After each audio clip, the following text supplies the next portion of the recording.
నెల్లూరు నగరంలోని కామాటి వీధి కృష్ణ మందిరంలో విగ్రహం చోరీ జరిగింది. బుధవారం తెల్లవారుజామున గుర్తు తెలియని వ్యక్తి ఆలయంలోకి ప్రవేశించి విగ్రహాన్ని చోరీ చేసినట్లు పోలీసులు అనుమానిస్తున్నారు. సమాచారం తెలుసుకున్న సంతపేట సీఐ సోమయ్య ఆలయానికి చేరుకుని సీసీటీవీ ఫుటేజ్ ని పరిశీలిస్తున్నారు. విగ్రహాలకు కూడా రక్షణ లేకపోవడంతో విగ్రహాన్ని చోరీ చేసిన వారిని త్వరగా పట్టుకోవాలని స్థానికులు డిమాండ్ చేస్తున్నారు. విజువల్ తీస్తున్న మీడియాపై సీఐ సోమయ్య దురుసుగా వ్యవహరించడంపై కెమెరామెన్లు ఆగ్రహం వ్యక్తం చేస్తున్నారు. సీసీటీవీ దృశ్యాలను అలర్ట్ న్యూస్ మీకు ఎక్స్క్లూసివ్ గా అందిస్తోంది. నెల్లూరు నగరంలోని కామాటి వీధి కృష్ణ మందిరంలో విగ్రహం చోరీ జరిగింది. బుధవారం తెల్లవారుజామున గుర్తు తెలియని వ్యక్తి ఆలయంలోకి ప్రవేశించి విగ్రహాన్ని చోరీ చేసినట్లు పోలీసులు అనుమానిస్తున్నారు.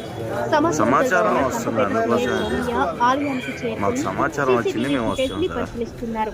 విగ్రహాలకు కూడా రక్షణ లేకపోవడంతో విగ్రహాన్ని చోరీ చేసిన వారిని పట్టుకోవాలని స్థానికులు డిమాండ్ చేస్తున్నారు.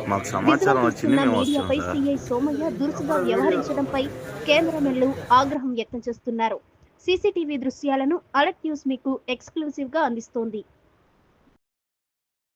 నెల్లూరు నగరంలోని కామాటి వీధి కృష్ణ మందిరంలో విగ్రహం చోరీ జరిగింది. బుధవారం తెల్లవారుజామున గుర్తు తెలియని వ్యక్తి ఆలయంలోకి ప్రవేశించి విగ్రహాన్ని చోరీ చేసినట్లు పోలీసులు అనుమానిస్తున్నారు. సమాచారం తెలుసుకున్న సంతపేట సీఐ సోమయ్య ఆలయానికి చేరుకుని సీసీటీవీ ఫుటేజ్ ని పరిశీలిస్తున్నారు. విగ్రహాలకు కూడా రక్షణ లేకపోవడంతో విగ్రహాన్ని చోరీ చేసిన వారిని త్వరగా పట్టుకోవాలని స్థానికులు డిమాండ్ చేస్తున్నారు.